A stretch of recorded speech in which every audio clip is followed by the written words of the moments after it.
Bueno, pues hermanos, buenas tardes. Nos preparamos para continuar nuestro estudio bíblico. Continuamos estudiando el libro de los Salmos. Hoy corresponde el Salmo 81 y el Salmo 82. Vamos a orar a nuestro buen Dios para ponernos en contexto y comenzar nuestro estudio. Bendito Dios y Padre eterno, te alabamos, te damos gracias, Señor, una vez más en esta tarde por el privilegio, Señor, de poder reunirnos a estudiar tu bendita palabra. Agradecido, Dios, de que podamos tener un lugar donde podamos congregarnos, abrir nuestras Biblias y todavía con libertad poder leerla y predicar o enseñar acerca de la misma. Te damos gracias porque creemos que ella comunica tu soberano plan, ella es verdad, es palabra de vida, es palabra que continúa obrando en tu pueblo, edifica a tu iglesia, mientras también, Señor, continúa llamando a la salvación a aquellos que en dicho soberano plan, Señor, todavía han de ser llamados. Te damos gracias, oh Dios, por tu obra maravillosa en Jesucristo. Y te pedimos, oh Dios, que mientras Él sea glorificado, mientras tu palabra sea predicada y enseñada, Señor, su nombre pueda ser adorado, exaltado, reconocido, no solo, Padre Santo, con labios o con expresiones de nuestro cuerpo, como las manos o las que sean, sino sobre todo con un corazón que busca y se somete en obediencia a tu palabra. Ayúdanos, oh Dios, a ser obedientes. Por lo tanto, Señor, danos una vez más ojos para ver, oídos para escuchar y esa voluntad que se requiere para ser diligentes en obedecer la misma, tu palabra. En Cristo Jesús damos gracias. Amén. Vamos a leer el Salmo número 81, Salmo 81.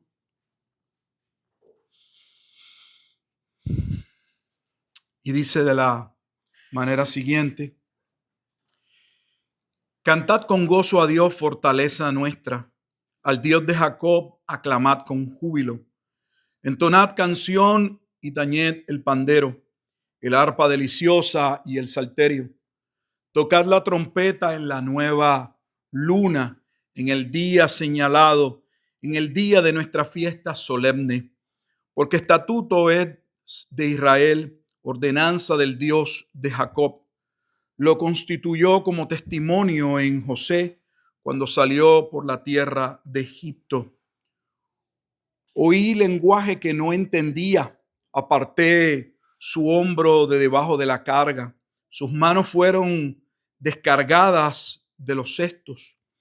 En la calamidad clamaste y yo te libré. Te respondí en lo secreto del trueno. Te probé junto a las aguas de Meriba. Oye, pueblo mío, y te amonestaré, Israel, si me oyeres. No habrá en ti Dios ajeno, ni te inclinarás a Dios extraño. Yo soy Jehová tu Dios, que te hice subir de la tierra de Egipto. Abre tu boca y yo la llenaré. Pero mi pueblo no oyó mi voz, e Israel no me quiso a mí. Los dejé, por tanto, a la dureza de su corazón. Caminaron en sus propios consejos. Oh, si me hubiera oído mi pueblo, si en mis caminos hubiera andado Israel, en un momento habría yo derribado a sus enemigos y vuelto mi mano contra sus adversarios. Los que aborrecen a Jehová se le habrían sometido, y el tiempo de ellos sería para siempre. Le sustentaría a Dios con lo mejor del trigo, y con miel de la peña le saciaría. Así que hemos dado lectura al Salmo 81 y vamos a ver la relación que guarda con el último salmo que estuvimos viendo el jueves pasado, que fue el Salmo 80. Ese Salmo 80 que declara el juicio que vendría sobre la vid, porque Dios había tomado una vid, la había plantado, la había protegido, la había cuidado y esperando como Isaías 5, la profecía de Isaías 5, diese fruto, dio uvas silvestres. El juicio vendría sobre esa viña, sin embargo, a la vez que vendría el juicio, también vendría salvación. Y esa salvación vendría por medio del Hijo del Hombre, versículo 17 del capítulo 80, Salmo 80, 17. Sea tu mano sobre el varón de tu diestra, ese varón que vendría a reinar. Y ese varón se llama el Hijo de Hombre, que en el Salmo 110, ya llegaremos pronto, Dios mediante, es aquel que se sienta a la derecha del Padre y le he dado todo dominio y reino. Pero ese del Salmo 110, que es el mismo del que se está hablando en el Salmo 80, también es aquel que en el Salmo 2, tan temprano como cuando comenzamos los Salmos, es el justo que viene a reinar. Cuando comenzamos nuestro estudio de los Salmos, le dijimos que ese justo del capítulo 1 representa más que lo que nosotros vemos a alguien que vive una vida recta delante de Dios. Porque la realidad es que no puede haber un solo hombre que delante de Dios pueda vivir una vida agradable a Dios que no sea como resultado de la obra misma de Dios en esa persona. La justicia nuestra es una justicia que, valga la redundancia, no es nuestra. Es una justicia que se nos otorga bajo los méritos de Cristo. Entonces entramos al Salmo 81 y ese pueblo que fue tomado como una vid es llamado a adorar a Dios, a alabar a Dios, a cantar de sus proezas, a vivir con alegría por lo que Dios había hecho, por cómo Dios los había constituido en su heredad. Por eso inicia: cantad con gozo a Dios, fortaleza nuestra, al Dios de Jacob, aclamad con júbilo, entonad canción, tañed el pandero y el arpa deliciosa y el salterio, tocad la trompeta en la nueva luna, en el día señalado, en el día de nuestra fiesta solemne. Esa fiesta solemne hace memoria de que las fiestas, además de los sacrificios que se llevaban en el templo, hablaban de los hechos y de la obra que Cristo haría. Él los había constituido como testimonio, había obrado de ellos de manera especial, los había sacado de Egipto, había quitado las cargas pesadas que tenían en aquel tiempo, los había librado, versículo 7, en la calamidad. Sin embargo, inmediatamente pasa a decirnos en el versículo 8 que ese pueblo no quería escucharlo. Pero es que eso ya lo habíamos visto. El salmo más cercano que una tras otra vez nos muestra el endurecimiento del pueblo de Israel era el Salmo 78. Si usted vuelve al Salmo 78 y mira la perícopa, recordará que hice énfasis en que la perícopa o el encabezado, el título, habla de fidelidad de Dios hacia su pueblo infiel. Y una tras otra vez, a través de este Salmo número 78, que le dije que era un salmo considerado un salmo histórico en el sentido de la narración del peregrinaje, de los actos de Dios sobre su pueblo, muestra esa dureza. Por ejemplo, en el versículo 8 dice: y no sean como sus padres, generación contumaz y rebelde, generación que no dispuso su corazón, ni fue fiel para con Dios su espíritu. Miren el versículo 17. Pero aún volvieron a pecar contra él, rebelándose contra el Altísimo en el desierto.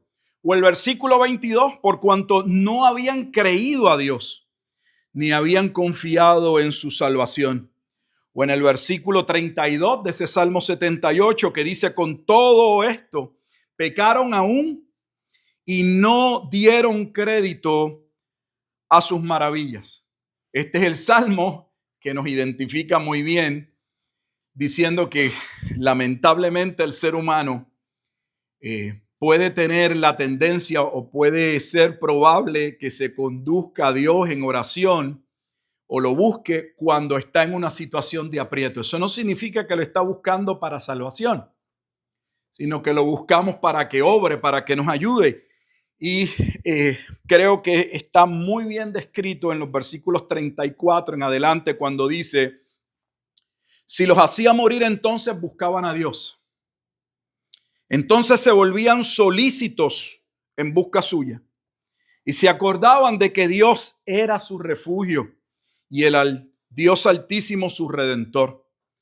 Pero le lisonjeaban con su boca y con su lengua le mentían, pues sus corazones no eran rectos con él. Así que el Salmo 78 describe lo que hemos visto, la realidad del justo y del injusto, del hombre que busca a Dios y del impío. Ese justo es Cristo y los justos que en virtud de su gracia y de su misericordia se apartan como el justo de esa silla de escarnecedores, de esos lugares que corrompen. Es lo que hemos visto a través de todo el estudio de estos salmos. Y cómo solo en el justo hay salvación. Ahora, en el Salmo 81, regresando a la parte donde el pueblo de Israel debería estar contento, agradecido, es un pueblo que ha sido llamado a adorar a Dios y que tiene razones. Dios demanda adoración y les recuerda. Dios no tendría que recordarles, pero les recuerda lo que Él ha hecho. Como una muestra de que debían poder reconocer la misericordia, la gracia de Dios y honrar a Dios. Pero Dios mismo reconoce que aunque Él merece ser alabado, Él merece ser adorado, Él demanda adoración, ese pueblo no quería escucharle. Dios les había dicho en el versículo 9 de que entró en una relación de pacto con el pueblo, no habrá en ti Dios ajeno, ni te inclinarás a Dios extraño. Eso es parte de Éxodo capítulo 20, eso del Decálogo. Es uno de esos mandamientos principales. Porque yo soy Jehová tu Dios que te hice subir de la tierra de Egipto. Abre tu boca y yo la llenaré. Me recuerda cómo Él lo sostuvo a través del desierto. Pero dice, yo soy vuestro sustento. Yo mismo soy vuestro sustento. Pero ¿cuál es el problema? En el Salmo, el versículo 11 y 12 lo describen muy clara, de manera muy clara. Pero mi pueblo no oyó mi voz. Israel no quería escuchar. Israel no me quiso a mí. Es Dios mismo hablando. Por lo tanto, ¿qué sucedió? Los dejé, por tanto, a la dureza de su corazón. Eso no les recuerda a Romanos 1, 18 al 32, cuando habla de la ira de Dios. Pablo inicia la carta a los romanos en los primeros 3 capítulos, mostrando como si fuese un pliego acusatorio en un tribunal, donde se está señalando, mostrando los delitos que la persona que está siendo juzgada ha cometido. Y en ellos no están solo los gentiles en esos primeros 3 capítulos. Pablo pasa, por si algún israelita creía que Pablo estaba hablando solo de los pueblos paganos, le dice, no, yo no estoy hablando de ellos, estoy hablando también de ustedes. De hecho, los acusa y le dice, el nombre de Dios es blasfemado por vuestra causa, porque ustedes debiendo haber adorado a Dios y haber sido testimonio, habiendo recibido la palabra de Dios, teniendo la bendición de poder tenerla y vivirla, no lo hicieron, no la compartieron. Así que tanto gentiles como judíos se encuentran en Romanos bajo la ira de Dios. El versículo que lo resume muy claro y que es muy conocido es Romanos 3:23. Por cuanto todos pecaron y están destituidos de la gloria de Dios. Y esos todos es todos, no es algunos, no son unos pocos. Y dentro del contexto incluye al pueblo de Israel. Los dejé, por tanto, a la dureza de su corazón. Entonces, ya aquí debería usted comenzarse a hacer preguntas. ¿Era Israel el pueblo de Dios porque Dios los llamó y los sacó de Egipto y eran salvos? Obviamente no eran salvos. La ley no garantizaba su salvación. De hecho, la ley tenía el verdadero propósito de la ley. No era ser un camino para la salvación, sino llevarlos al camino en el cual podían ser salvos, y es Jesucristo. El propósito de la ley era mostrarles su culpabilidad, mostrarles su incapacidad, mostrarles su pecado. Pero lo hemos dicho muchas veces. Israel y al día de hoy no ven en la ley sus faltas. Ven en la ley la forma y la manera de ellos ser justificados delante de Dios, que es lo que Pablo mismo testifica en Romanos capítulo 10. Dice, yo les doy testimonio de que tienen celo, pero es un celo no conforme a ciencia. Porque buscando ser justificados ¿cómo? Por la ley, a través de la ley. Pero ya Pablo ha declarado en la carta a los romanos, circunscribiendo en esa carta que ya hemos hablado, que por medio de la ley nadie puede ser salvo. La ley nos condena. Los que buscan ser salvos por la ley están bajo condenación. Pero ellos no ven su condenación.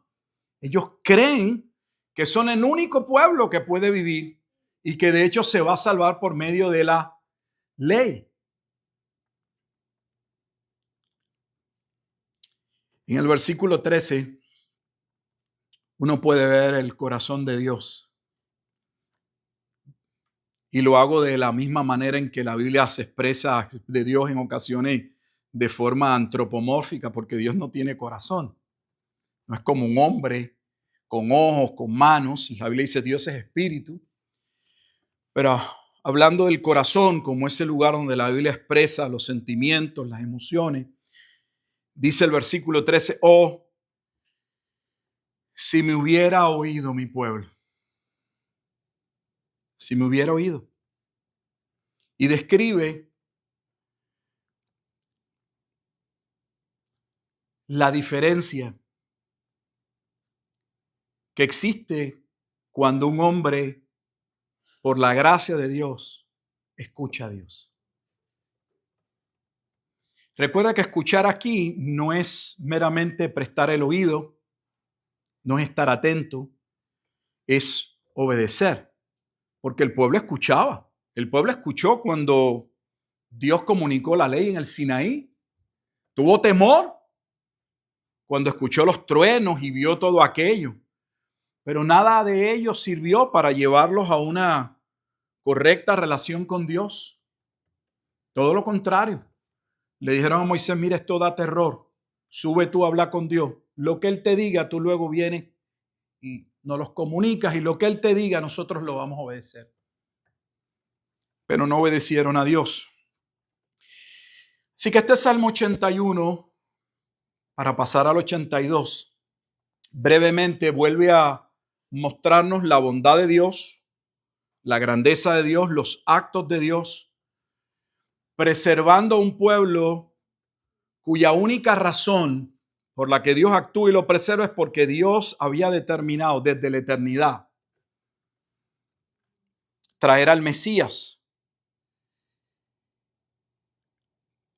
Por lo tanto, desde que el hombre cae en Génesis capítulo 3, versículo 15, vemos a Dios mostrando en gracia, mostrando su gracia a través de ciertas personas, preservando ese linaje y a la vez teniendo un pueblo sobre el cual Él iba comunicando su plan redentor y dando testimonio de lo que Él iba a hacer.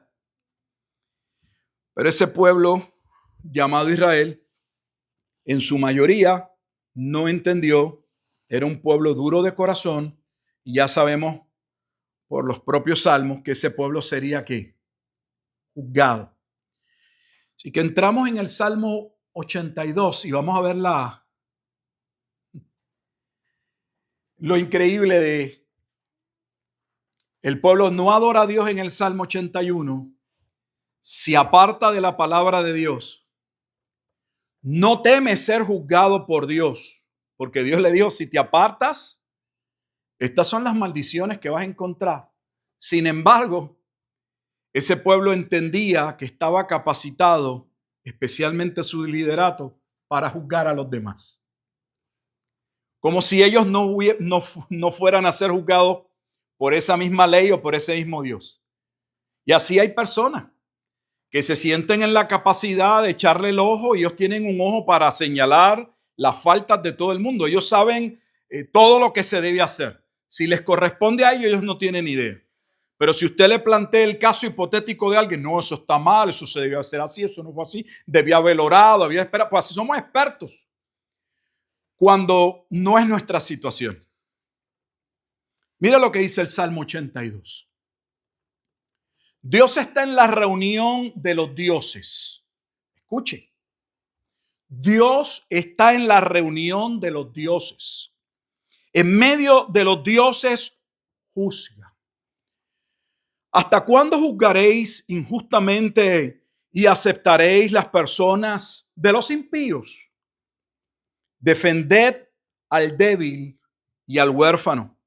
Haced justicia al afligido y al menesteroso. Librad al afligido y al necesitado. Libradlo de mano de los impíos. No saben, no entienden, andan en tinieblas, tiemblan todos los cimientos de la tierra. Yo dije, vosotros sois dioses y todos vosotros hijos del Altísimo, pero como hombres moriréis y como cualquiera de los príncipes caeréis. Levántate, oh Dios, juzga la tierra, porque tú heredarás todas las naciones. Así que vamos a tomarnos el tiempo ahora de ver el Salmo 82 a la luz de lo que se viene tratando en los salmos. Este Salmo 82 nos permite en el versículo 6 poder identificar la interpretación correcta. Porque este es un salmo que ha sido interpretado de muchas formas o tomado de diversas maneras. Hay quienes toman el Salmo 82 para hablar, por ejemplo, de la doctrina de los pequeños dioses, en otras palabras, que nosotros podemos ser como Dios, podemos llegar a ser Dios. De eso no se trata. El versículo 6 nos ayuda a identificar la interpretación correcta al llevarnos al principio, analogía de la fe, y ubicarnos en el Evangelio de Juan. Porque esta porción es la porción que Jesús en Juan capítulo 10, donde él habla de que él es el buen pastor, de que él es la puerta principalmente por donde entra el pastor. Él es tanto la puerta, él es el pastor y él tiene sus ovejas. Y llega el momento en el que claramente les va a decir a aquellos que le critican, vosotros no sois de mis ovejas. Y les va a llamar dioses. Jesús mismo va a citar el Salmo 82 en Juan capítulo 10. Así que vamos al Evangelio de Juan para ver cómo se usa el Salmo 82 y poder regresar y poder entender con claridad a la luz del Evangelio de Juan cómo se está usando esa frase de que Dios está entre los dioses, que hay otros dioses. Porque según están aquellos que utilizan este pasaje o alguno de los pasajes del Salmo 82, aún de Juan 10, para hablar de la doctrina de los pequeños dioses, de que el ser humano tiene la capacidad de ser como Dios, están aquellos que hablan de que allí se plantea que hay otros dioses, que la Biblia da paso al politeísmo, que hay un Dios superior pero hay otras deidades inferiores. ¿Quiénes son esos dioses o esas deidades aparentemente inferiores que el Dios superior les dice, ustedes se pasan juzgando, pero no entienden que yo los voy a juzgar? Juan capítulo 10.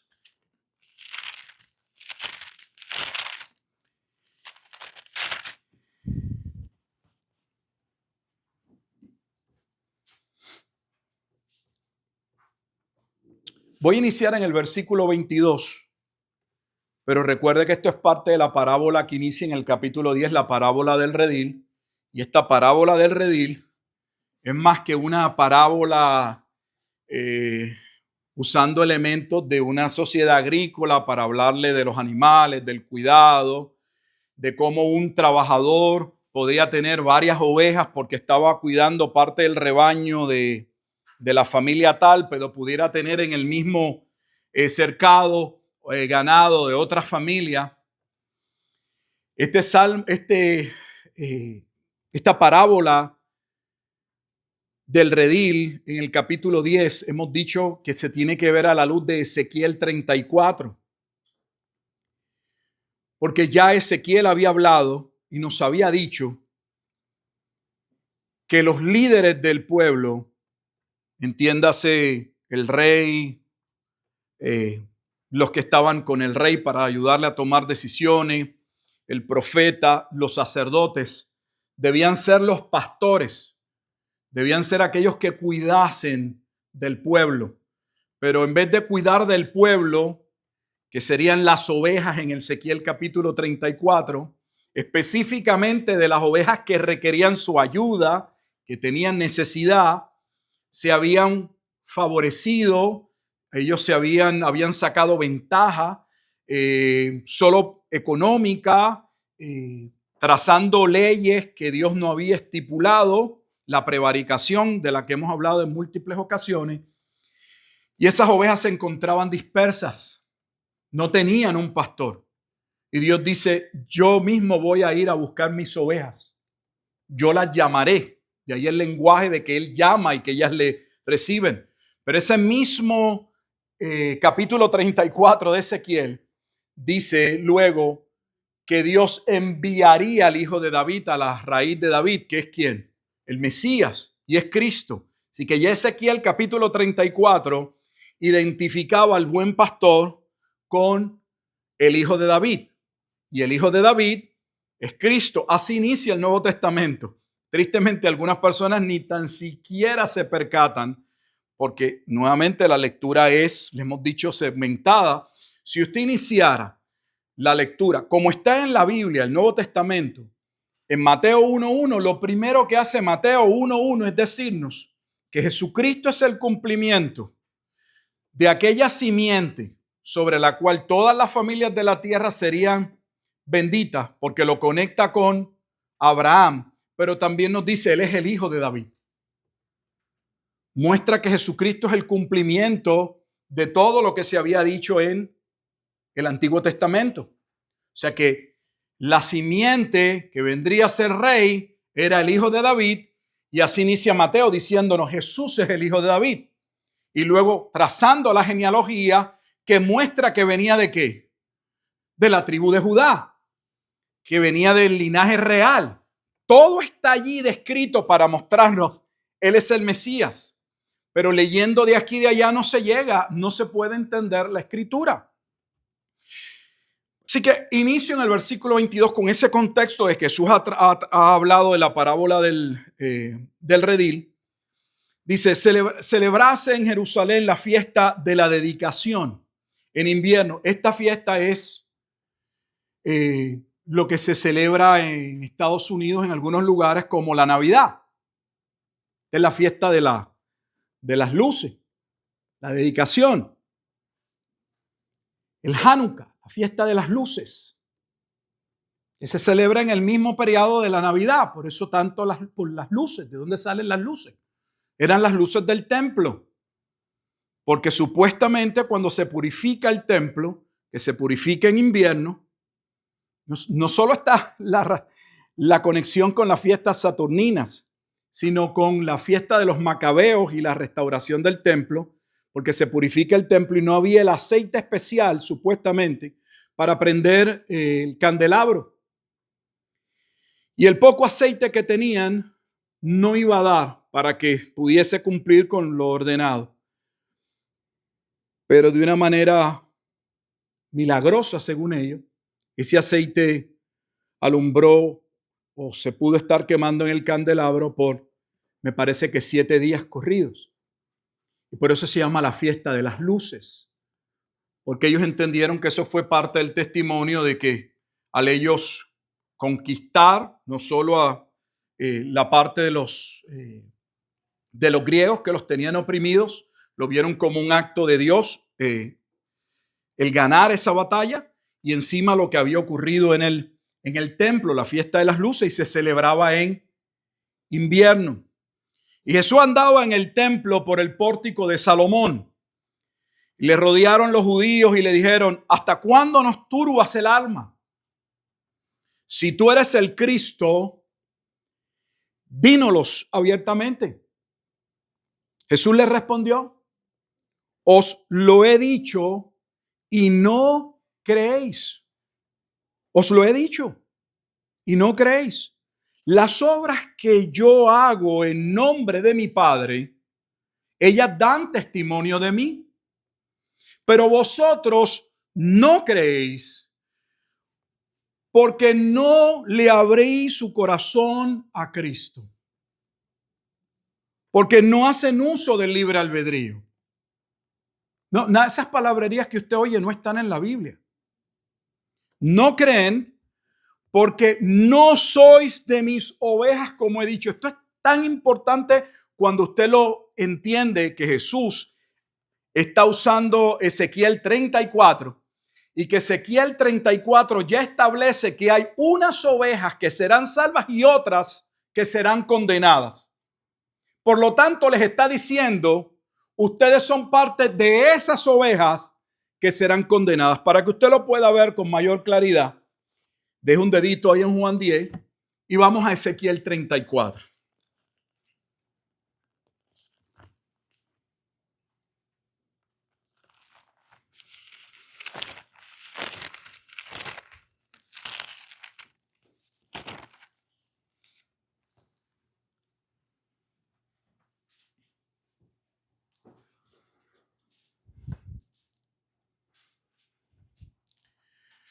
Ya que hice varias afirmaciones sobre Ezequiel 34, permítame, antes de llevarlo a donde quiero llevarlo ahora, mostrarles lo que les había dicho. En el versículo 2 pueden ver que los pastores son el liderato de Israel. Hijo de hombre, profetiza contra los pastores de Israel. Y si usted lee esos pastores, son el liderato. ¿Y cuál es el problema con ese liderato? Bueno, pues que no habían cuidado de las ovejas. Míralo en el versículo 4.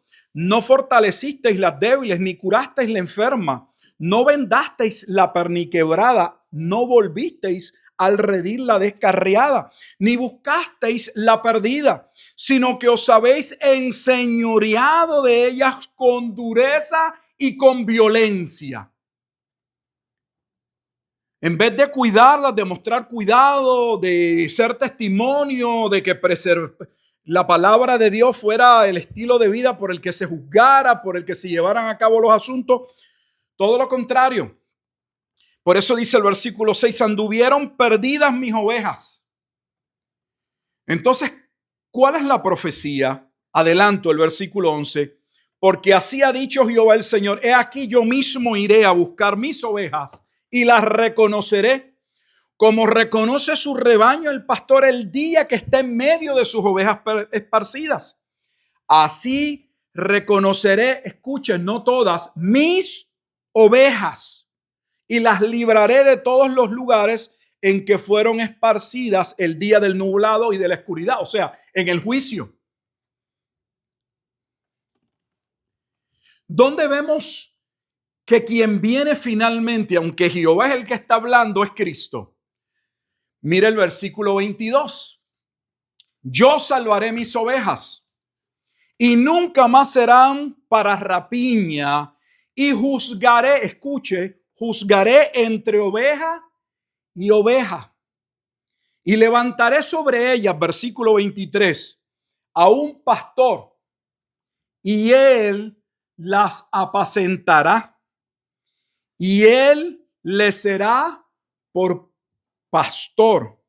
Yo Jehová les seré por Dios, y mi siervo David, príncipe en medio de ellos. Yo Jehová he hablado. ¿Cuándo se iba a cumplir esto? Cuando Dios cumpliera el nuevo pacto. Y estableceré con ellos pacto de paz, porque el nuevo pacto en Isaías se le llama el pacto eterno de paz o el pacto de paz. Así que serían los días del Mesías. ¿Dónde vemos que el Mesías, la llegada del Mesías, traería salvación y juicio? Vamos al versículo 16. Estamos en Ezequiel 34. Ezequiel 34. Estoy mostrándole porque uno puede decir con la boca lo que uno...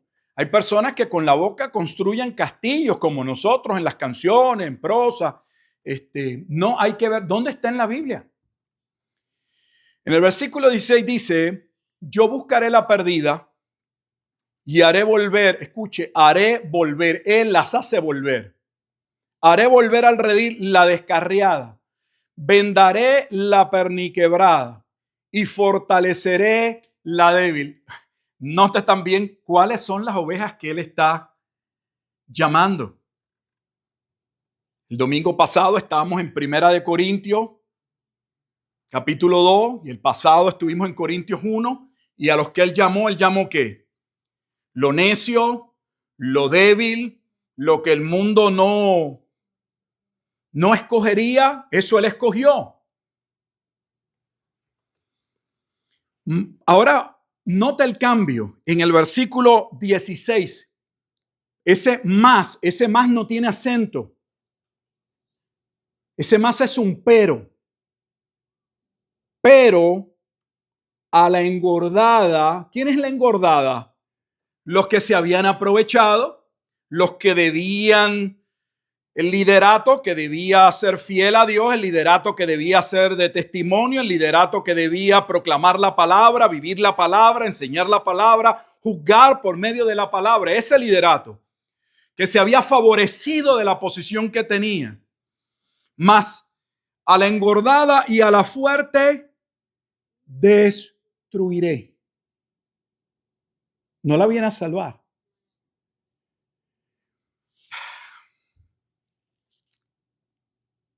¿Leen algunos la Biblia?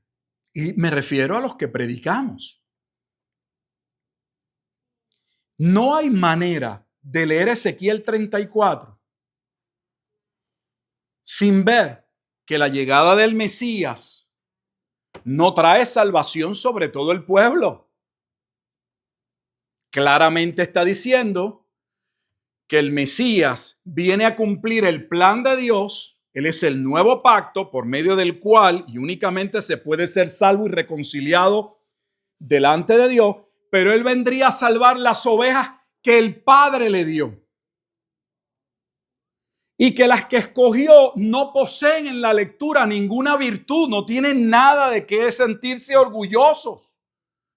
Ha sido un acto de la gracia de Dios separando lo que nadie le interesa. Pero por otro lado dice que hay otros que serán juzgados. Ahí no dice que todo Israel será salvo.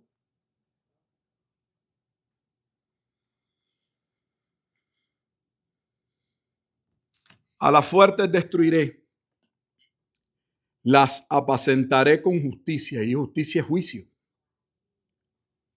Mas en cuanto a vosotras, ovejas mías, así ha dicho Jehová el Señor, he aquí yo juzgo entre oveja y oveja. Él sabe que no todas las ovejas eran de él. Entre carneros y machos cabríos. Y alguien podría decir, bueno, pero esto es una parábola, se está usando lenguaje figurado, podría no ser Israel, podría ser otra, no sé, tener otra interpretación, no, porque el mismo capítulo al final nos da la interpretación. ¿Dónde? En el versículo 31, mire cómo termina. Solo por el tiempo, no voy a ir por todo el capítulo 34, lo he hecho en otras ocasiones, pero mire lo que dice el versículo final del capítulo 34 de Ezequiel. Y vosotras, ovejas mías, ovejas de mi pasto, hombres sois. O sea que esas ovejas representan ¿qué? Personas. Yo vuestro Dios, dice Jehová el Señor. Con ese contexto que creo que es sumamente claro, regresamos a Juan 10. Ya entiende por qué hice la conexión de Juan 10 con Ezequiel 34. Quien enseñe Juan 10 sin verlo a la luz de Ezequiel 34 y Jeremías 23, Jeremías también habla de esa acción de Dios como pastor, pues no va a ver el contexto completo, no lo va a poder ver, porque se requiere. De hecho, se lo doy para que usted luego lo haga. En Jeremías también, en el capítulo 23, se habla del pastor que viene y del rebaño. Regreso del remanente es la perícopa de Jeremías 23. Hay de los pastores que destruyen y dispersan las ovejas de mi rebaño, dice Jehová. Así que el contexto está en el Antiguo Testamento. Ya teniendo ese contexto y por qué Jesús está diciendo lo que está diciendo, lo están juzgando. Le están pidiendo, acaba, habla la boca, habla con claridad. ¿Eres tú el Hijo de Dios? Jesús le dice, lo he dicho, y las obras que yo he hecho dan testimonio de mi Padre. Pero ustedes no creen, versículo 26, pero vosotros no creéis porque no sois de mis ovejas, como os he dicho. Así que ya sabemos que si les está diciendo que no son sus ovejas, les está diciendo entonces que si Él es el buen pastor, que fue profetizado, que viene a salvar y a juzgar, entonces ellos eran parte de las ovejas que serían ¿qué? Juzgadas. Oh, pero eso sería fácil decirlo. Lo importante que usted pueda ver es que según la teología que nosotros tenemos en la mayoría de las iglesias, Israel no se puede perder porque es el pueblo de Dios. Pero Jesús no le está diciendo que ellos por ser parte o tener ascendencia a Israel son unas ovejas de Dios para salvación. Todo lo contrario. Jesús está estableciendo que dentro del propio Israel hay un Israel que va a ser salvo y un Israel que será juzgado. Yo no sé qué problema, cuál es la dificultad en eso. Claro, sabemos cuál es la dificultad cuando usted ha sido programado a ver las cosas de una manera, le han puesto las gringolas como se le ponen a los caballos para que solamente miren hacia en una sola dirección, y usted solo puede, lo que usted no puede, lo que no va en su dirección, usted lo rechaza.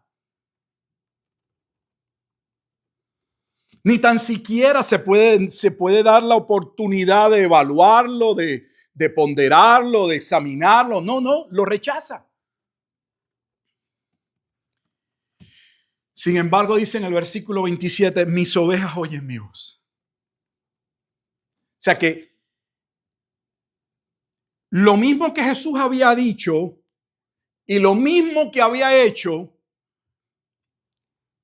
iba a llamar a unos a salvación y a otros los iba a mantener en oscuridad y en condenación. La misma palabra. Él no dice que Él va a hacer algo diferente, porque el mismo evangelio cae en corazones que lo reciben, mientras en otros, simple y sencillamente como en la parábola del sembrador, inmediatamente lo rechazan o lo reciben superficialmente con gozo, pero es todo un acto momentáneo, o parecen perseverar como el tercer terreno, pero la realidad es que no son, porque viven por los afanes de la vida, el amor de la vida, los pasatiempos del mundo, y tampoco dan fruto. Esas ovejas que Dios le dio, dice, yo les doy vida eterna. Hay la posibilidad en la narración de que una oveja por la cual Él ha venido, porque el Padre se la ha dado y Él viene a morir por ella para salvarla, se pueda perder, se puede extraviar. Mire, la contestación honestamente es no. La mayoría de nuestras iglesias creen que la salvación se pierde. Leemos la misma Biblia.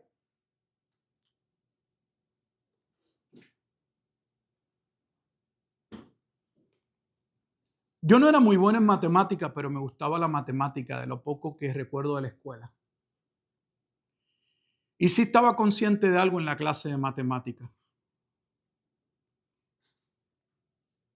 Que si a todos nos habían dado el mismo número, los mismos valores numéricos, y se nos había enseñado el procedimiento matemático para resolver, teníamos que llegar al mismo resultado. No existe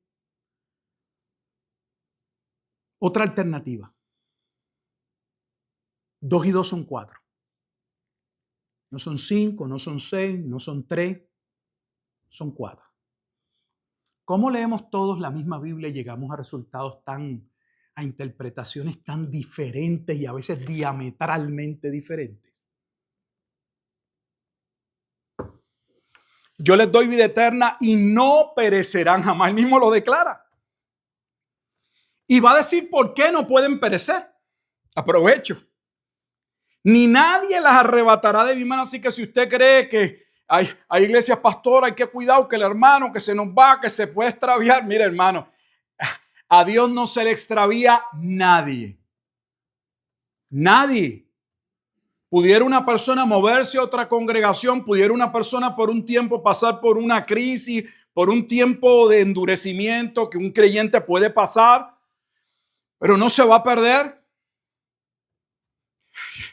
Eso fue para mí un peso increíble. La iglesia le pone al pastor 2 pesos brutales. Número 1, la cantidad de personas o la salvación depende supuestamente de lo extraordinario, de la unción, del poder, de la capacidad, de no sé qué, del pastor.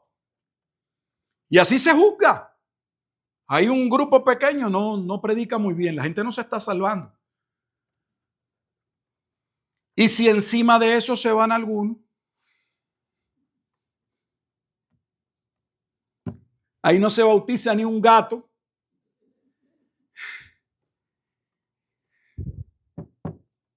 Ahí no se le pierden. Ahí no se le pierden. Ni nadie las arrebatará de mi mano. Entonces, ¿dónde están? En su mano. Y mira lo que dice. Mi Padre que me las dio. Oh, pero el Padre se las dio. Nosotros hablamos de que llegamos a ser ovejas, pero el Antiguo Testamento dice que Dios llamó sus ovejas. O sea que llegamos a ser ovejas, pero llegamos a ser ovejas desde nuestro punto de vista en el momento en que, por la gracia de Dios, nos arrepentimos y vinimos a la fe. Pero desde el punto del plan soberano de Dios, somos ovejas porque Él decidió hacernos parte de su redil. ¿Entiende cómo va la cosa? Una cosa es verlo desde el punto de vista humano y otra desde el divino. Jesús no está hablando del humano, está hablando desde el punto de vista divino. Ustedes no son el resultado de sus acciones, ustedes son el resultado de la acción de Dios. Eso es lo que está diciendo. Mi Padre que me las dio es mayor que todos y nadie las puede arrebatar de la mano de mi Padre. Y luego dice, por si alguno tiene duda, y yo y el Padre somos, ¿qué? Uno somos. Entonces los judíos volvieron a tomar piedras para apedrearle, lo querían matar. Va a ver por qué y va a ver qué relación hay con el Salmo 82. Jesús les respondió, muchas buenas obras os he mostrado de mi Padre. Fíjese que el verdadero hombre de Dios, y Jesús nos da testimonio, no está atribuyéndose gloria. Jesús está señalando que lo que se está llevando a cabo y lo que se hace, Él es solo el instrumento, el medio, el plan, el poder. Está señalando es quién, es Dios.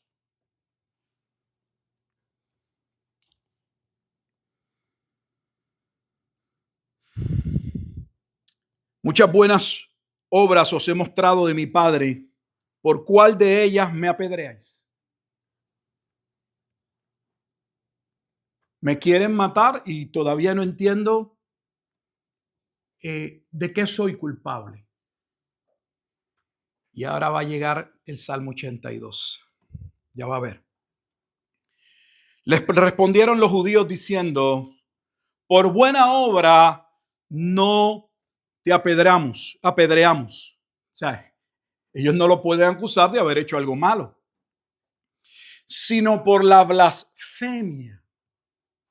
Porque tú, siendo hombre, te haces Dios.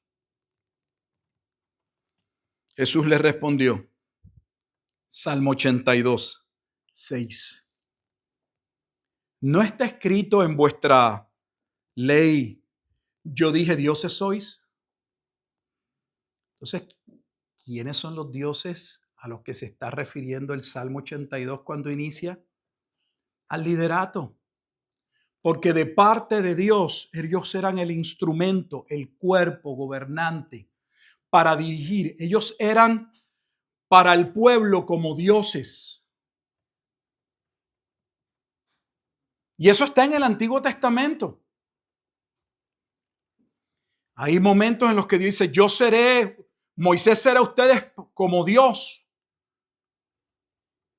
En sentido de la función, del lugar de privilegio en el que Dios ha puesto a Moisés con relación al pueblo.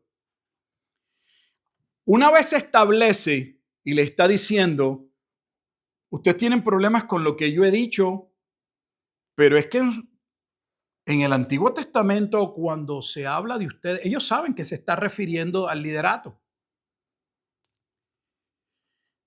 Si llamó dioses a aquellos a quienes vino la palabra de Dios y la escritura, no puede ser quebrantada. Al que el Padre santificó y envió al mundo, vosotros decís, tú blasfemas, porque dije, hijo de Dios soy. Jesús los va a confrontar con el Salmo 82 y les va a decir, en la escritura aparece que ustedes juzgan al pueblo como dioses, pero ustedes no son Dios. Ustedes son un cuerpo con autoridad, pero con una autoridad que no puede salirse de los parámetros de Dios. Dios es la autoridad. Toda autoridad fuera de Dios es una autoridad delegada. Y ya hemos hablado que esa autoridad delegada, que debe ser respetada, está ahí no para establecer nuevas leyes, nuevas funciones, sino para hacer obedecer, para ejecutar lo que ya Dios ha hablado. Es como el hombre en la casa. El hombre en la casa, pues si no, aquí Dios me puso, yo soy el sacerdote de la casa. Pues gran responsabilidad tenemos porque no tenemos una responsabilidad de inventarnos leyes, de establecer nuevas leyes, sino la obligación de vivir por la palabra de Dios y de procurar que en nuestra casa se viva y se cumpla la palabra de Dios. Eso es todo. Eso es todo. Así el rey, el magistrado, el que fuera. Sin embargo, observe que el ser humano le gusta la posición de poder porque la posición de poder lo coloca, según él, ¿en qué? Le da altura, lo hace sentir que está por encima, que tiene control, dominio, que puede oprimir. Pero para eso no se dio. Es triste en el Evangelio de Juan que cuando llegó el momento de la cena del Señor, dos de sus discípulos vinieron con su mamá como niños chiquitos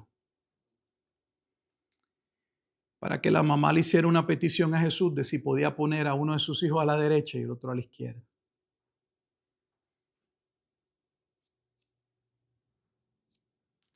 Por eso es que la Santa Cena narrada en Juan capítulo 13 inicia como inicia. Inicia diciendo que los que Dios había amado desde el principio, los amó hasta el fin. E inicia con el lavatorio de los pies. Porque algunos de ellos todavía no entendían que la posición en la que habían sido colocados era una posición de servicio. Y que si todavía tenían la idea del patrón o del mundo, estaban equivocados. Y Jesús le va a decir a la madre de esos muchachos, no está en mí el decirte si va uno a la derecha o el otro a la izquierda, eso no. Si quieren beber de la copa que el Padre me dio, o sea, de lo que va a pasar por causa de creer en mí, eso sí lo van a beber. Y tomó el cubo y el lebrillo y ya saben que comenzó a lavarle los pies. Y Pedro, que no era parte de esos niños chiquitos que habían pedido posiciones, no quería que le lavaran los pies, que eso era denigrante. Jesús les va a dar cátedra de que el verdadero líder no está allí para colocarse en una posición, sino está allí para poder servir, para ser instrumento de Dios. Pero estos hombres habían usado su posición para favorecerse. Por eso en Ezequiel los llama como que estaban engordados, habían sacado provecho, ventaja de la posición en la que estaban. En vez de usar su posición como el medio para facilitar, para juzgar, como decía la ley, lo correcto, si había una situación, la ley demandaba que hubiese un cuerpo que juzgase y que el culpable pagase y que el inocente se le declarase inocente y se le recompensase o se le diera la retribución debida por causa del daño que había tenido. Pero no, eso no es lo que habían hecho.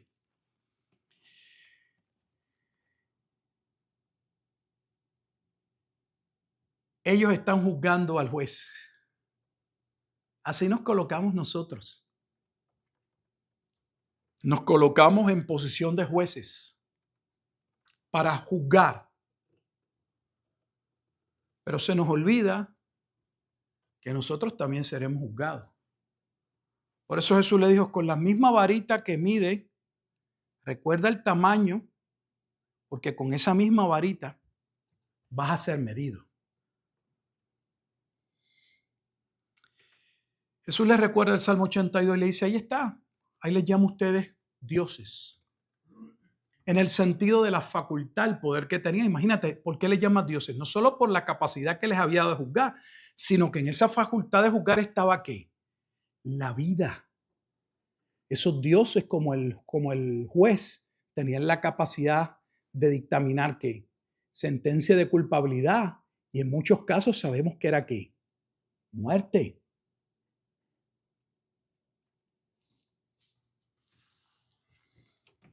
El Salmo también dice que esos que estaban puestos para juzgar al pueblo son llamados hijos del Altísimo. ¿Cuál era el problema en que él estableciera que él era el Hijo de Dios? Si no hago las obras de mi Padre, no me creáis, versículo 37. Mas si las hago, aunque no me creáis a mí, creed a las obras, para que conozcáis y creáis que el Padre que está en mí y yo en el Padre. Si pudieran dejar a un lado el personalismo, les dice, y al menos juzgar las obras, podrían ver que las obras hablan del Padre.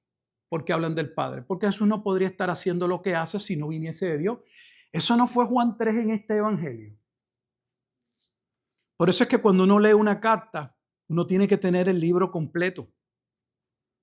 Porque en este mismo evangelio, en el capítulo 3, yo sé que hay un personaje llamado Nicodemo, que es parte del aparato del liderato y de enseñanza, que va a llegar y le va a decir que él y otros más entienden que Él debe venir de Dios, porque las obras que Él hace, ningún hombre las haría si no fuese enviado de Dios.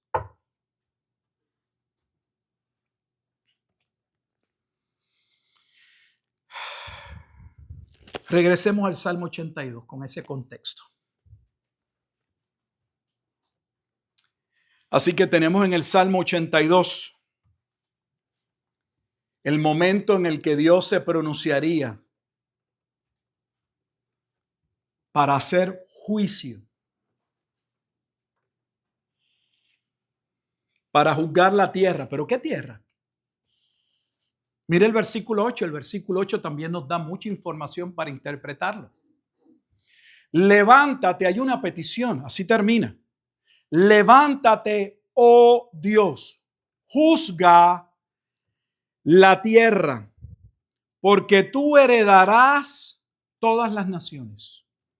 Si va a juzgar la tierra y usted pone ahí el mundo, usted tiene un problema.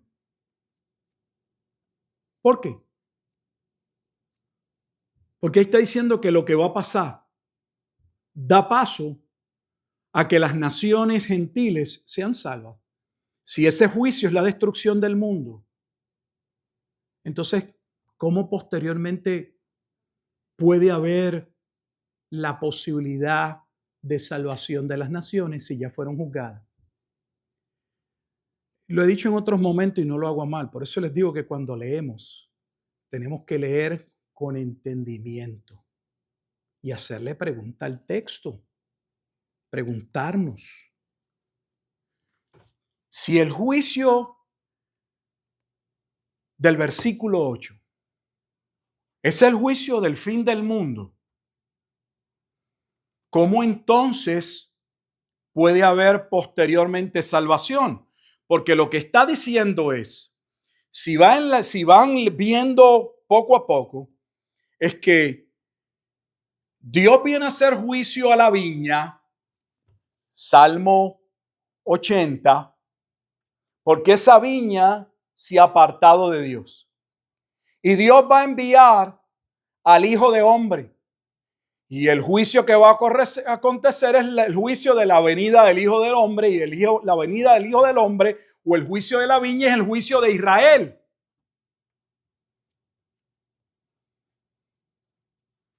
Por eso es que en el Salmo 81 no está hablando de las naciones. La amonestación antes del juicio es contra Israel. Oh Israel, si me oyeras, si me hubieses escuchado, tu fin sería diferente. ¿A quién está juzgando? A Israel, al pueblo. Entramos al Salmo 82. ¿Y qué nos dice el Salmo 82? Que ese pueblo se había convertido en ¿qué? En presa de los pastores. Le pregunto, ¿eso no es exactamente Mateo capítulo 21? Y usted dirá que es Mateo 21. La parábola de los labradores malvados. ¿De qué trata la parábola de los labradores malvados? De aquellos pastores que se habían adueñado de la viña. De la misma viña del Salmo 80. Y que Dios les mandaba hombres para buscar, para ver fruto, pero no había fruto. Y encima de que no había fruto, a unos apedreaban, a otros mataban. Finalmente decidió enviarle a su hijo. Y ya sabe lo que dice la propia parábola. Este es el heredero. Si lo matamos, nos quedamos con la viña.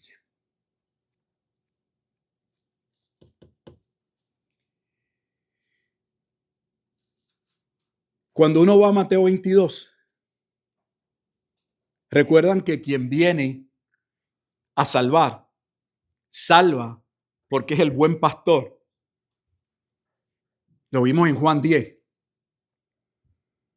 Viene a cumplir dentro de la profecía de Ezequiel 34, como también se habla en Isaías, el pacto de paz.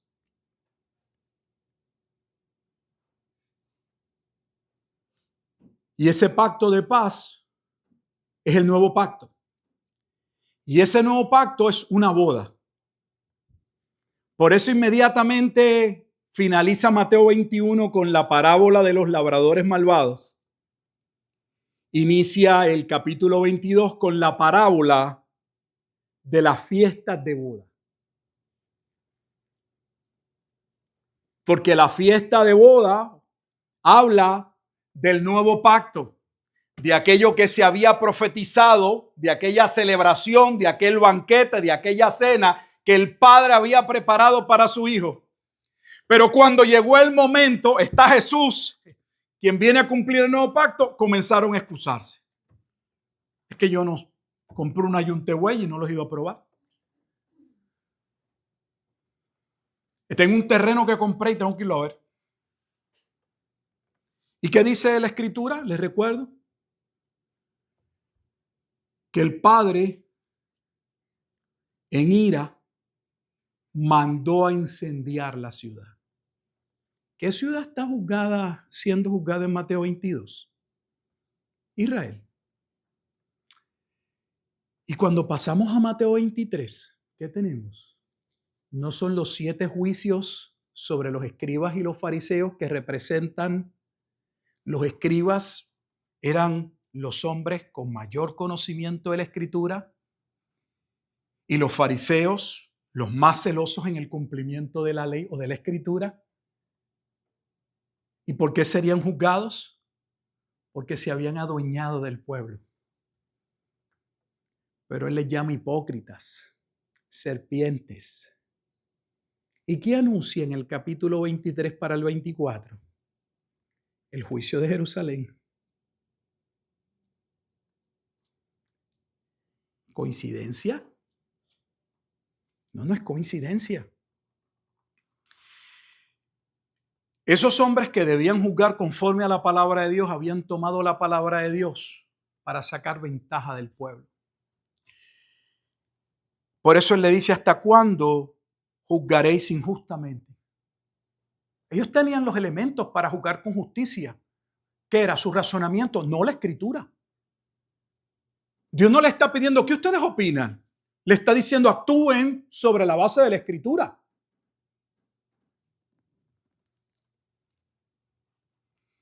¿Y aceptaréis las personas de los impíos? Porque favorecían al impío. Y a los que querían buscar a Dios, los oprimían. Y ahí es que Dios declara, pero no entienden. Ellos creen que entienden, pero no entienden. Versículo 5, no saben, no entienden. Andan en tinieblas. Por eso Jesús le dijo, un ciego puede guiar a otro ciego. ¿No caerán ambos? Yo dije, vosotros sois dioses, versículo 6. Y todos vosotros hijos del Altísimo. Pero como hombres moriréis y como cualquiera de los príncipes caeréis. O sea, hasta el más fuerte de ustedes, todos van a morir y van a caer. Tienen contados sus días. Y mira lo que va a decir. Vuelvo al 8 y va a ver. Y aquí terminamos, pero esto es importante. Levántate, hay una petición. Oh Dios, juzga la tierra, porque tú heredarás todas las naciones. Pudiera dar otro estudio solo del versículo 8. ¿Por qué? Porque esa expresión final es la expresión con la que ya el Salmo 2 inicia diciendo que Jesús vendría a heredar luego del juicio y de su muerte la tierra. ¿Dónde? Vaya conmigo al Salmo número 2. Este salmo lo hemos visto a través del estudio de los salmos en múltiples ocasiones. Este es el salmo que nos lleva a Hechos 4, que es el pasaje donde Pedro mismo los confronta y les dice, ustedes cumplieron la palabra de Dios. Ustedes son parte de ese pueblo que estaría indispuesto en contra y que terminarían asesinando al Mesías. Lo puede ver en el versículo 2, tiene una referencia a Hechos capítulo 4.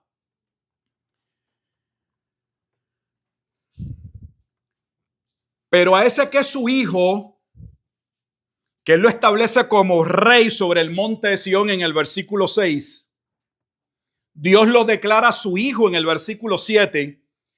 Y hemos visto, fuimos por los pasajes que habla en el Nuevo Testamento sobre Salmo 2:7, donde está la encarnación y principalmente la resurrección, el momento en el que Jesús es resucitado por el Padre para ser colocado como el rey, ascender a los cielos y ser sentado a la derecha del Padre, donde lo ve Pedro, donde lo ve Esteban cuando muere. Mi hijo eres tú. Mira el versículo 8 para que entienda.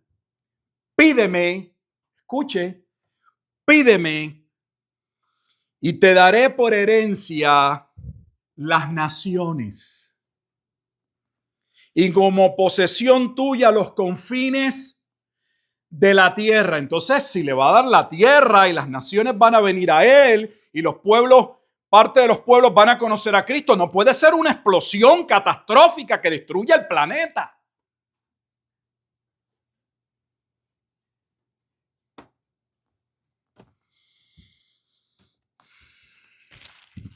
Si usted va conmigo rápido al capítulo 18, solo lo voy a llevar por algunos versículos y ya terminamos, para que vean quién es el heredero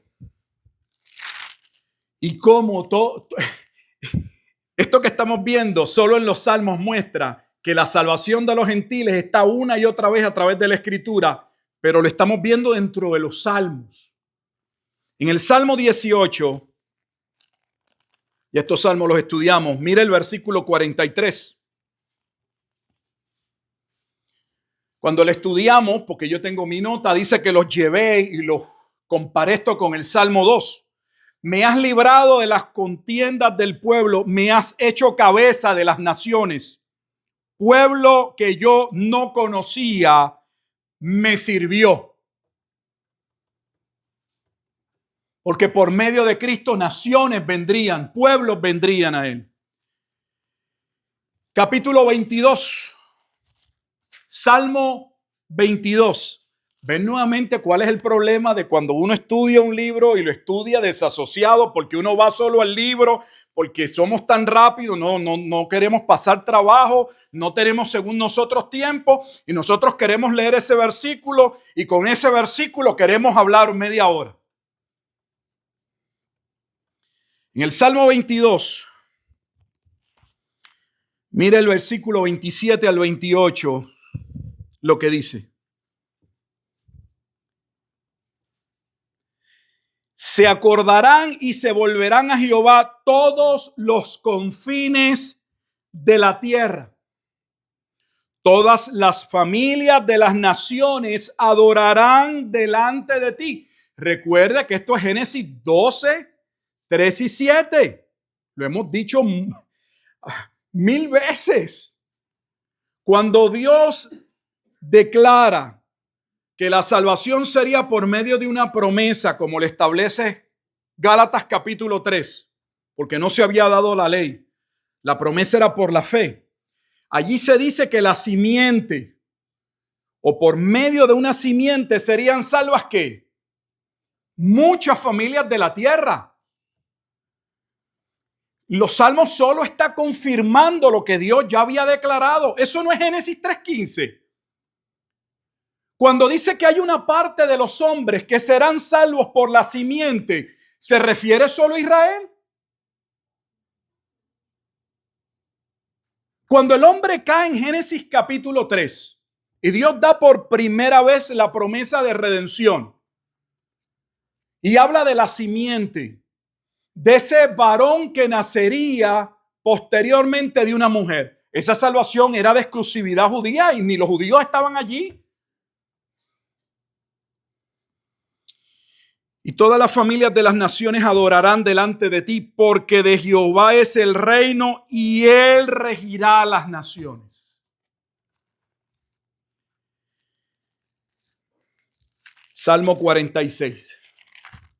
Los voy a llevar, no voy a ir a Salmos después del que estamos, del 80, pero permítame algunos más, porque quiero mostrarle una vez más que de esto está hablando todo el tiempo los salmos. Claro, que los salmos nos han dicho que son diferentes autores, todos están en tiempos diferentes, es confuso, no hay una relación entre los salmos.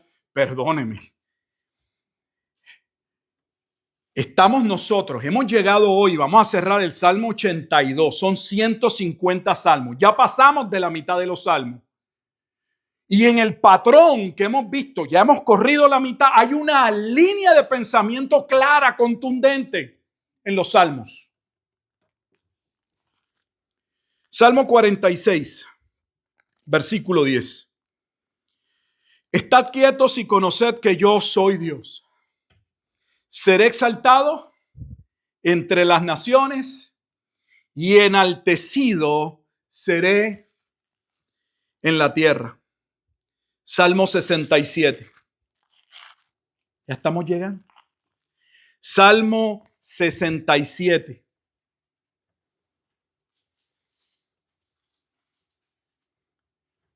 Versículo 1 y 2, el versículo clave es el 2, dice: Dios tenga misericordia de nosotros y nos bendiga. Haga resplandecer su rostro sobre nosotros para que sea conocido en la tierra tu camino.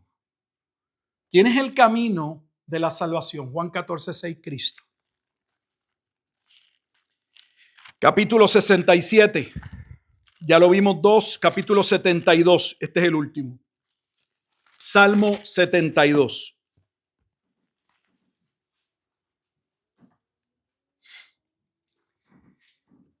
Wow. Mire lo que dice el Salmo 72 en el versículo 11.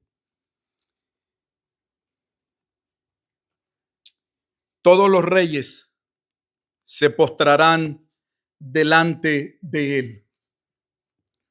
Todas las naciones le servirán.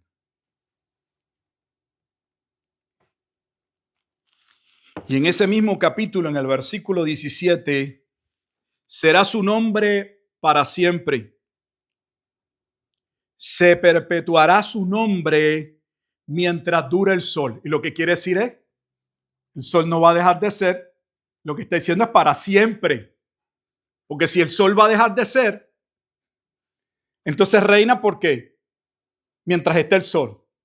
Pero en la manera en la que está construido, lo que está diciendo es, su reino es eterno. Benditas serán en él. Véalo. Todas las naciones. Esto es parte de la promesa de salvación de Génesis 3:15, que luego recibe Abraham en el capítulo 12, versículos 3 y 7. Lo llamarán bienaventurado, porque el versículo 19 termina diciendo: y toda la tierra sea llena de su gloria. Amén y amén. Entonces, mientras el liderato se había favorecido del pueblo, usaban con injusticia la ley, pero creían estar por encima del pueblo y ser jueces. El juez aparece y les dice: recuerden que yo juzgo sobre ustedes, los jueces. ¿No tienen temor? Eso es lo que les está diciendo. Ustedes no tienen temor de que yo al final sea quien los voy a juzgar. Y ellos mismos piden la intervención de Dios. El salmista en el Salmo 82 pide la intervención de Dios. Que Dios traiga juicio. Si está diciendo que Dios traiga juicio y los jueces habían sido para establecer el juicio de Dios, lo que está claramente el salmista admitiendo es que los que pusiste, esos que pusiste para que pudiesen juzgar, no lo han hecho. Juzga tú, Dios. Juzga la tierra. Y Dios va a juzgar la tierra. Una parte sería duramente juzgada, pero el juicio que traería el Hijo de Hombre del Salmo 80 traería también salvación sobre otros pueblos que todavía no habrían escuchado a este momento el Evangelio. Es glorioso, Glorioso. Vamos a dejarlo hasta aquí. De hecho, este Salmo 82 yo lo continúo estudiando a la luz les dije que estaba estudiando un poco de las cosas del Qumran, especialmente la parte de los esenios, y hay unos fragmentos que tienen que ver con el Salmo 82. Y ellos dicen que este Salmo 82 está ligado al que viene a juzgar y establecer el reino, y le llaman Melquisedec, uniendo el Salmo 82 con el Salmo 110. Así que estaríamos diciendo que hay judíos que pudieron ver la relación en esos salmos con relación a la venida del Mesías. Vamos a orar. Amado Dios y Padre eterno, te alabamos y te damos gracias, Señor, por el tiempo en que podemos apartar cada jueves para poder estudiar tu bendita palabra, tu eterno consejo.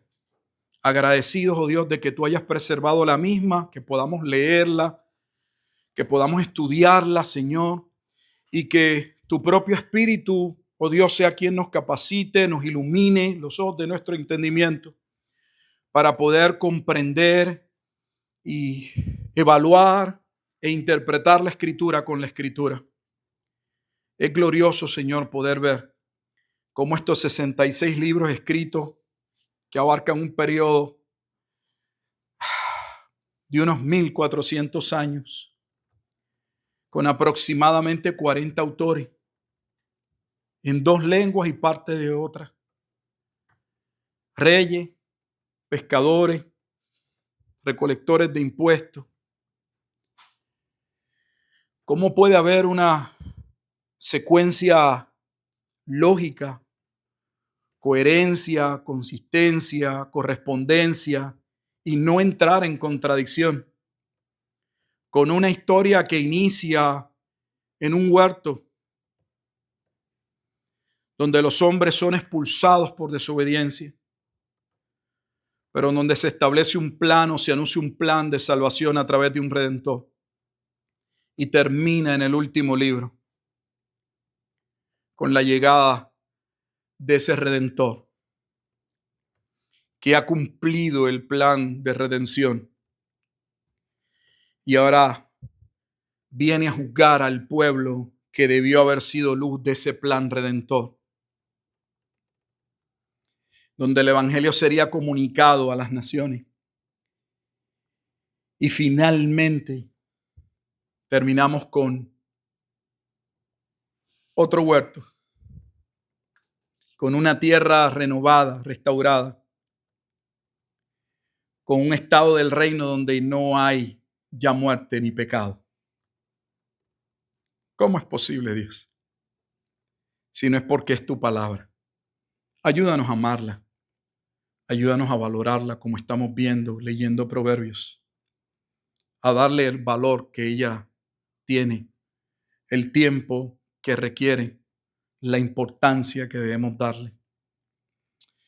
Te damos gracias por la misma y por tu obra, por haberla preservado y sobre todo por haber permitido que nuestros corazones endurecidos, nuestros ojos ciegos, nuestros oídos sordos y nuestra voluntad alineada al pecado pudiesen ser impactados con el evangelio.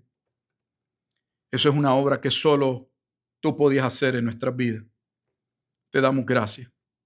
Te damos gracias porque vimos en Juan capítulo 10 que si esa palabra de Dios ha llegado a nuestro corazón es porque el Padre nos tomó como ovejas, porque el Hijo vendría a redimir esas ovejas, porque el Espíritu Santo vendría a llamar esas ovejas. Qué plan glorioso. En Cristo Jesús oramos y damos gracias. Amén.